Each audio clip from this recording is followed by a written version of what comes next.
Bon, et ben on va commencer donc ce club visio. Donc bonjour à tous. J'espère pour les personnes qui viennent d'entrer sur la visio que vous entendez bien. Oui, Euh, donc avant de commencer ce club visio, si vous pouvez pendant la présentation couper votre micro et les caméras pour éviter les interférences. Et si vous avez des questions, n'hésitez pas à utiliser l'onglet discussion à votre disposition. Donc pour ce club visio santé mentale, donc il est réalisé en partenariat avec l'URPS Médecins Libéraux, la Fédération des URPS dont je fais partie, je ne me suis même pas présentée, Mélina, donc la chargée de communication de la Fédération des URPS. Et aujourd'hui, ce club visio vous sera présenté par notre intervenant Thomas Rall, formateur accrédité premier secours en santé mentale France. Voilà, donc, Thomas, je vais vous laisser vous présenter. C'est bon, j'ai réactivé le micro. Bonjour à tous. Merci beaucoup pour m'avoir permis, enfin pour m'avoir invité et pour diriger directement ce club visio et vous présenter la formation Premier secours en santé mentale. Donc effectivement, Thomas Rall et donc je suis formateur accrédité Premier secours en santé mentale. Donc l'objectif de cette intervention, c'est vraiment pouvoir vous présenter de manière assez large, qu'est-ce que c'est que cette formation premier secours en santé mentale, quels sont ses objectifs, comment elle se met en place. Donc voilà, l'objectif c'est de pouvoir vous présenter tout ça, puis après il y aura un temps de questions sur lequel je pourrai répondre à vos éventuelles interrogations. Donc, la formation premier secours en santé mentale, alors j'ai pris les chiffres du 1er avril 2025. Il faut savoir que c'est une formation qui se développe dans 29 pays dans le monde. Aujourd'hui, on compte 8 millions de secouristes dans le monde et on compte 195 053 secouristes en France. Alors, il faut savoir qu'au moment où cette formation est arrivée en 2019, il y avait un objectif de former environ 60 000 personnes au premier secours en santé mentale. Ça a été une initiative et un objectif donné par le gouvernement. Et puis ce chiffre a été largement atteint en avril 2023. Donc là, il y a de nouveaux objectifs qui ont été placés par PSSM France, qui est de 750 000 secouristes en France d'ici 2030. Donc objectif réalisable et ambitieux en même temps. Alors, d'où est-ce qu'elle vient, cette formation? Donc, elle a été développée dans les années 2000 en Australie, qui s'intitule Mental Health First Aid. Donc, l'objectif, c'était vraiment élargir le principe des premiers secours physiques pour les troubles psychiques. Et on va avoir cette formation qui va être arrivée en France en 2019, donc aujourd'hui, qui est organisée par l'organisme qui s'appelle PSSM France. Et en fait, le déclinement de cette formation va avoir un fonctionnement particulier dans le sens où c'est PSSM France qui va former les formateurs. Et une fois que les formateurs seront accrédités, ça va être les formateurs qui vont pouvoir déployer après la formation comme ils le souhaitent. Il faut savoir aujourd'hui qu'il y a 98,5% des stagiaires qui recommandent la formation de secourisme en santé mentale, donc qui ont vraiment pu en bénéficier et qui attestent de son utilité. Les objectifs de cette formation, c'est améliorer la connaissance en santé mentale, faire reculer la stigmatisation, donc qui passe par une amélioration des connaissances, et puis savoir mieux réagir auprès de personnes atteintes de troubles psychiques. Donc tout ce qui est présenté dans le Max du cadre de cette formation est bien évidemment prouvé scientifiquement et ça s'appuie sur des consensus d'experts composés d'usagers en santé mentale, d'aidants et de cliniciens. Donc les trois acteurs, les trois principaux acteurs qui ont participé, c'est l'UNAFAM, donc l'Union nationale de familles et amis de personnes malades et ou handicapées psychiques, l'INFIP, qui va être l'Institut national de formation et d'innovation en pratique psychosociale, et Santé mentale France. Et il va y avoir le soutien également de Santé publique France et de la Fondation Handicap Malakoff Humanis. Donc cette formation qui vient d'Australie, en France, ils se la sont réappropriée et puis ils ont ajusté en fonction du contexte français qui va présenter quelques différences. Et puis chaque pays, en fait, part de la base qui a été réalisée en Australie pour après le personnaliser à leur contexte. Comment la santé mentale est décrite? Elle est présentée comme un continuum dans le cadre de cette formation, c'est-à-dire que d'un côté, on va avoir une bonne santé mentale et de l'autre côté, on peut avoir une santé mentale fragile. Et en fait, c'est présenté comme bah, tout au long de notre vie, mais même tout au long du mois, tout au long de notre semaine et même tout au long de notre journée, bah, notre santé mentale va naviguer en fait sur ce continuum. Et il peut arriver à un moment qu'on va avoir une santé mentale fragile. C'est pas à partir du moment où on va avoir une santé mentale fragile qu'on va avoir un trouble de la santé mentale. C'est un petit peu plus compliqué que ça et c'est vraiment tout l'intérêt aussi de cette formation. Et ça repose sur trois éléments. On parle notamment d'intensité, de durée et d'impact. Et ça, c'est vraiment quelque chose qui est abordé dès le début de la formation et qui va s'étendre tout au long de la formation et on va énormément revenir dessus. Quelques chiffres, un Français sur cinq est touché chaque année par un trouble psychique, donc ça représente environ 13 millions de personnes. Le taux de suicide en France est l'un des plus élevés des pays européens de développement comparable. Et enfin, selon l'OMS, une personne sur quatre est touchée au cours de sa vie par un trouble de la santé mentale. Donc, ces chiffres nous montrent bien qu'aujourd'hui, la santé mentale est un enjeu de santé publique dans le monde, mais également en France. Et d'ailleurs, ce qui atteste bien que c'est un enjeu de santé publique et que les pouvoirs publics se l'approprient, c'est que ça a été désigné comme grande cause nationale 2025. Donc ça montre aussi qu'il y a un engouement, il y a une volonté politique de s'engager sur cette thématique-là qui est définie comme priorité. Alors, comment la formation, enfin le contenu de la formation et la méthodologie, comment elle est mise en place? Il va y avoir 4 sessions dans lesquelles il va y avoir une introduction à la santé mentale et aux interventions. Donc, qu'est-ce que c'est que la santé mentale et quels sont les différents types d'interventions qui existent? Ensuite, qu'est-ce que c'est les premiers secours en santé mentale? Et là, je vous invite à regarder à droite le petit bandeau sur lequel on peut lire aéré. En fait, ils vont s'appuyer à certains moments sur les premiers secours physiques. Au premier secours physique, il y a un programme qui est le PAS, Protéger, Alerter, Secourir. Ils vont s'inspirer de ça et ils vont créer leur propre sigle qui va être aéré, donc approcher la personne, évaluer et assister, écouter activement et sans jugement, réconforter et informer, encourager à aller vers des professionnels et renseigner sur les autres sources disponibles. Ça, c'est les actions qui vont être proposées dans le cadre de la formation PSSM. Et en fait, tout au long de la formation, on va, euh, on va s'intéresser à comprendre qu'est-ce qu'on entend à travers chaque action et comment le mettre en application et en situation. Donc ça, une nouvelle fois, ça va être très transversal sur l'intégralité de la formation. La session 2, on va aborder le plan d'action pour la dépression. Donc à chaque fois, ça va s'articuler de cette manière-là. On va avoir une présentation du trouble à travers les signes, à travers les symptômes, à travers quelques chiffres aussi. Et puis après, bah, comment on applique le plan d'action aéré dans le cas de la dépression. Il va y avoir les troubles anxieux, où pareil, on va avoir les signes, les symptômes et puis les chiffres qui vont être associés aux troubles anxieux, et comment on applique le plan d'action dans le cas des troubles anxieux. Il va y avoir la même démarche au niveau des troubles psychotiques, et il va y avoir exactement la même démarche au niveau de l'utilisation de substances, et après, bah, on analyse le plan d'action. Au niveau des activités, elles sont extrêmement riches et variées. Il va y avoir des activités en sous-groupe, des jeux de rôle, des simulations, des études de cas concrets, des jeux, des exercices, donc exercice d'application du plan PSSM, donc c'est ce que je vous disais, où on applique énormément le plan d'action tout au long de cette formation pour vraiment aussi se l'approprier.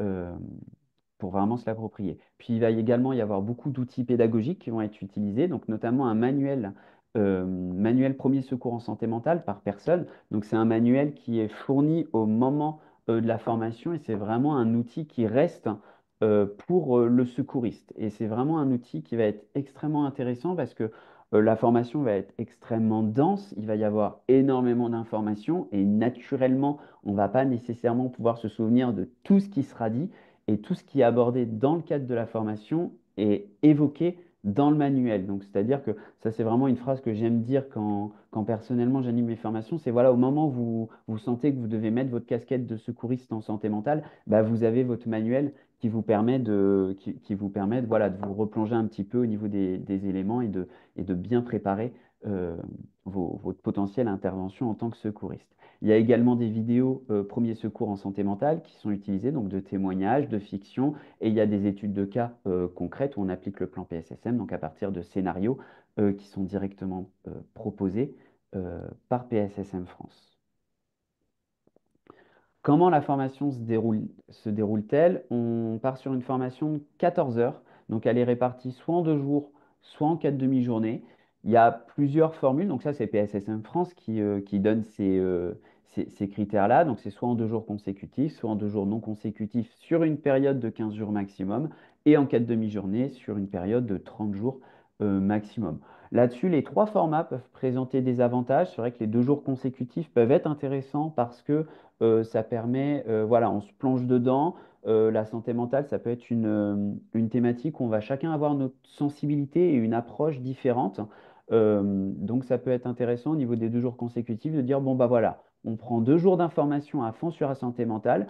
Après les 2 jours, on est fatigué, mais voilà, on a tout ce qu'il faut. Les 2 jours non consécutifs, il va y avoir d'autres avantages. Il y a le fait d'avoir une petite période en fait pour pouvoir ingérer toute cette première journée qu'on a pu avoir. Et c'est vrai que sur la deuxième journée, bah voilà, on peut revenir sur des éléments. Il y a pu avoir un petit temps de réflexion qui peut être utile selon les participants. Et puis après, bah, il y a les 4 demi-journées où bah, voilà, ça permet également de faire des petites pauses et de revenir sur cette thématique euh, à 4 reprises.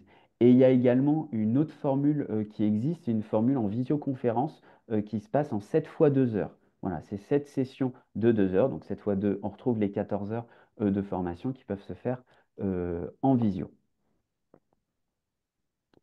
Voilà, alors la formation premier secours en santé mentale, à qui elle est destinée? C'est une formation grand public qui s'adresse à tout le monde, tout public à partir de 18 ans, et il n'y a pas de prérequis. Et donc, la formation est adaptée pour tout le monde et quelque chose qui est énormément mis en avant parce qu'on aborde des thématiques, on aborde des signes, on aborde des symptômes. On est extrêmement vigilant durant la formation à bien dire que cette formation ne va pas nous former à poser un diagnostic. C'est-à-dire qu'après cette formation, on n'a pas la compétence d'un médecin généraliste, on n'a pas la compétence d'un psychiatre, on n'a pas la compétence d'un psychologue, on n'est pas en mesure de poser un diagnostic. En revanche, on est en mesure d'identifier des signes et des symptômes qui peuvent nous faire penser à des troubles de la santé mentale. Mais voilà, ça c'est vraiment quelque chose qui est important de mettre en avant. C'est en aucun cas on gagne une compétence et on peut se revendiquer médecin, psychologue ou psychiatre. Au même titre que les premiers secours physiques, après cette formation-là, on ne devient pas médecin. Voilà, c'est exactement le même parallèle. Et enfin, pour cette formation, PSSM France recommande un chiffre entre 8 et 16 participants, et ce qui est assez logique du fait qu'il y a énormément d'activités entre les participants. On mobilise beaucoup les personnes. Il y a des changements de groupe. Donc, c'est vrai qu'en dessous de 8, on est assez limité. Bah, et puis, plus de 16, bah, une formation à 16 participants, voilà, c'est déjà assez conséquent. Et donc, bah, voilà, fallait limiter. Ils ont limité à 16, ce qui est un bon chiffre aussi parce que ça permet une bonne dynamique tout au long de cette formation. Et bien évidemment, la condition pour mettre en place cette formation, c'est d'être formateur accrédité, PSSM France, bien évidemment. Et il faut savoir que cette formation est reconnue Calliope et qu'il peut y avoir aussi des aides bah voilà, pour développer cette formation. Et que bah, Calliope, voilà, il y a cette accréditation qui est bien assurée. Tiens. Voilà, ça a été assez synthétique. L'objectif de ce point, c'était aussi éventuellement répondre à vos questions, à vos interrogations que vous pouvez avoir. Voilà, je ne sais pas si on passe directement par le chat, hein. Est-ce qu'il y a des points qui ont manqué de clarté ou vous voulez un petit peu plus d'éléments? Voilà, je me tiens à votre disposition pour y répondre.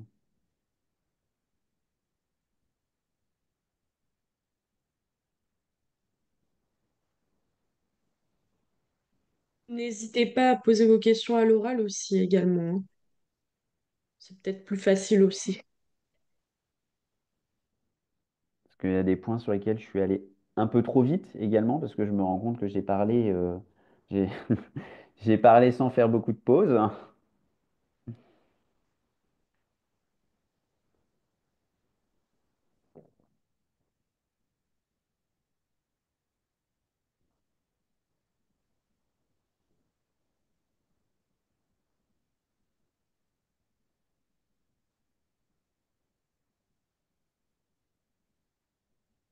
Moi, j'avais une petite question, Virginie Picard, directrice du service d'accès aux soins dans le Cher. Oui.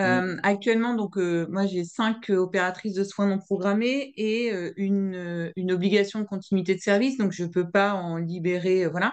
Ma question, c'est est-ce que certains organismes organisent ces formations premiers secours où on peut inscrire, nous, des personnes après, ou est-ce que on doit être porteur de ces formations? Non, effectivement, là-dessus, c'est vraiment chaque formateur qui va avoir sa liberté. Il y en a qui vont plutôt privilégier en entreprise et d'autres qui vont vraiment privilégier à ouvert à tout public. Donc là-dessus, sur le site PSSM France, il y a toute la liste des formateurs, il y a toutes les formations qui sont à votre disposition où vous pouvez inscrire, effectivement, libérer 5 personnes en même temps, ça peut être compliqué. Ou bah voilà, vous pouvez inscrire une personne, 2 personnes, voilà, comme bon vous semble en fonction des formations disponibles sur vos territoires. D'accord. Merci. C'est vrai que j'ai pas relayé PSSM France, leur site internet est extrêmement bien fait, soit pour consulter les formations qui sont déjà programmées, et auquel cas, bah, voilà, vous pouvez vous inscrire, ou pour si vous cherchez un formateur également. Il y a toute la liste des formateurs sur tous les territoires présents, qui est extrêmement bien faite et assez régulièrement mis à jour. Comme toutes les informations qui sont avec dans le manuel, le diaporama également qui est présenté est régulièrement mis à jour là-dessus. Ils sont extrêmement vigilants sur les informations qu'on peut transmettre en tant que formateur.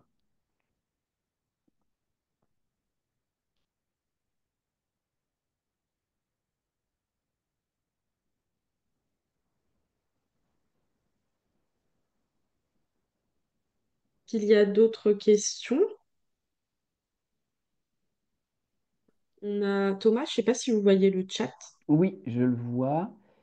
Alors, est-ce que cette formation peut être effectuée sur place dans l'association? Alors oui, au niveau de la mise à disposition des locaux, s'il y a un formateur qui vient directement, c'est possible qu'il vienne directement dans votre structure si ça s'organise comme ça. Et est-ce qu'il faut un formateur de votre organisme? Alors, non, non, au niveau de la formation, c'est vous qui êtes libre de choisir votre formateur. Alors, il faut qu'il soit reconnu par PSSM France, bien évidemment, parce que sinon, il n'a tout simplement pas les autorisations pour faire cette formation. Mais après, vous êtes libre de choisir le formateur qui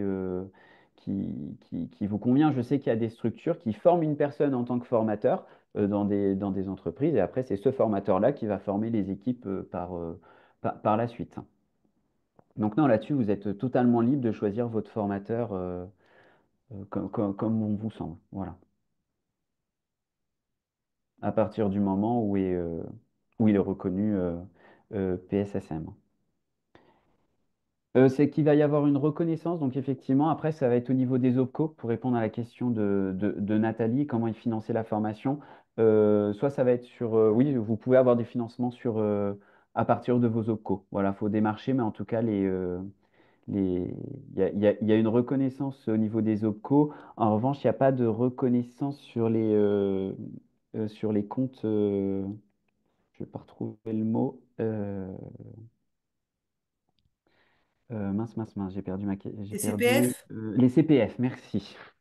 Effectivement, j'allais pas le retrouver. Effectivement, ils travaillent dessus, mais aujourd'hui, ça peut pas être encore pris en charge par les comptes CPF.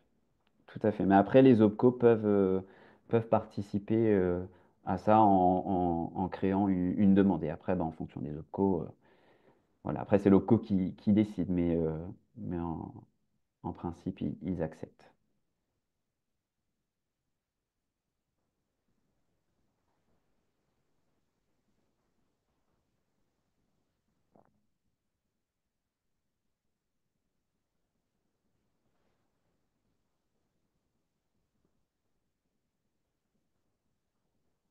Est-ce qu'il y a d'autres questions, d'autres interrogations? Soit sur le contenu de la formation ou effectivement, comme il a été déjà posé sur une volonté de mettre en place et des questions d'organisation ou d'anticipation.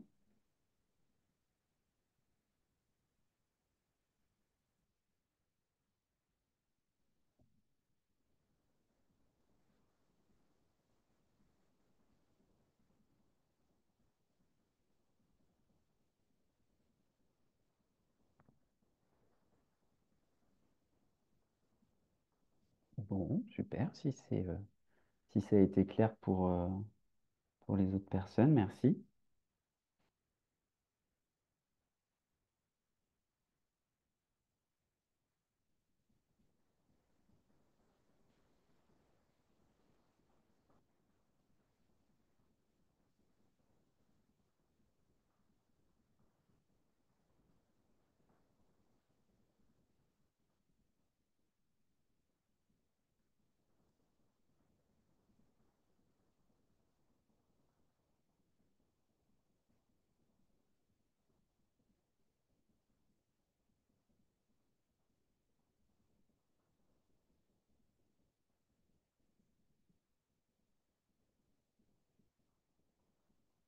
Merci, bonne fin de journée à vous. Au revoir. Merci à vous aussi, au revoir. Pardon, je répondais au chat, pardon. Non, non, pas de souci. Je voulais pas clôturer. Je voulais pas clôturer. Je reste là encore. Non, non, il n'y a pas de souci.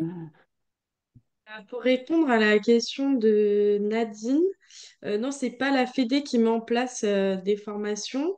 En fait, c'est Thomas Rall qui est un intervenant qui a présenté une formation que vous. Je sais pas si ça répond bien à la question.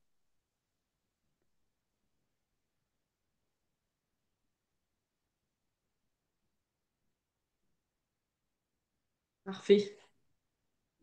Nous, on l'a proposé, cette formation, elle va être proposée pour la première fois dans ma CPTS à partir de septembre. Et vu qu'elle est déjà complète, je crois qu'il y a un projet pour une deuxième formation plus tard. Super. J'ai l'impression d'avoir enlevé mon écran en partage. J'arrive pas à le remettre.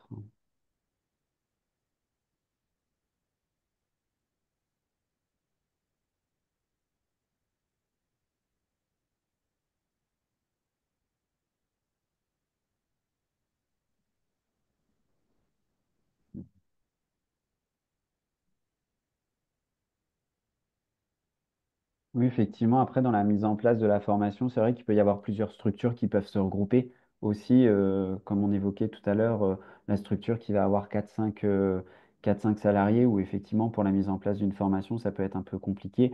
Bah voilà, s'il y a une autre structure à côté où ils peuvent être également 4-5, c'est également quelque chose qui est possible et envisageable de, bah voilà, les deux structures s'organisent entre elles et puis bah après elles sollicitent le formateur qu'elles souhaitent à partir de PSSM France où il y a vraiment toute la liste et puis bah voilà, après je sais qu'il y a des structures qui vont demander à plusieurs formateurs et puis après ils vont demander des devis puis en fonction voilà, en fonction des budgets qu'ils peuvent avoir, ils vont sélectionner plus un formateur que d'autres ou alors ils vont faire par, euh, par bouche à oreille de bah, je sais qu'il y a une formation qui a été mise en place et puis on peut réutiliser après le même formateur par la suite. Voilà, un peu comment ça peut se passer aussi concrètement. Je vois que le nombre de participants est en train de descendre. Du coup, avant de clôturer ce club visio, on va juste vous demander, si c'est possible pour vous, de répondre à un petit questionnaire de satisfaction, pour savoir ce que vous avez pensé de ce club visio. Donc, n'hésitez pas à flasher le QR code. Et si il y a des problèmes de flash, je vais vous mettre le lien dans le chat. Ça sera aussi plus simple. Hop.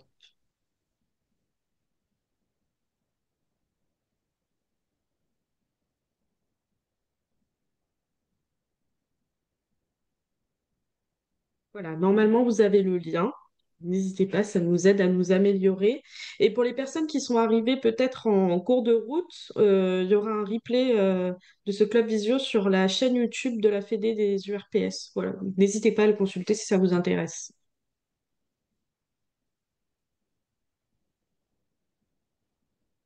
Merci beaucoup. Merci à vous. Merci. Bonne fin de journée. Au revoir. Au Merci revoir. également. Au revoir. Du coup, s'il n'y a pas plus de questions, on va peut-être clôturer ce club visio. Merci, bonne journée. Merci, au revoir. Merci, bonne journée, au revoir. Merci d'avoir participé. Si, au revoir. Au revoir. Au Au revoir. revoir. Merci, au revoir.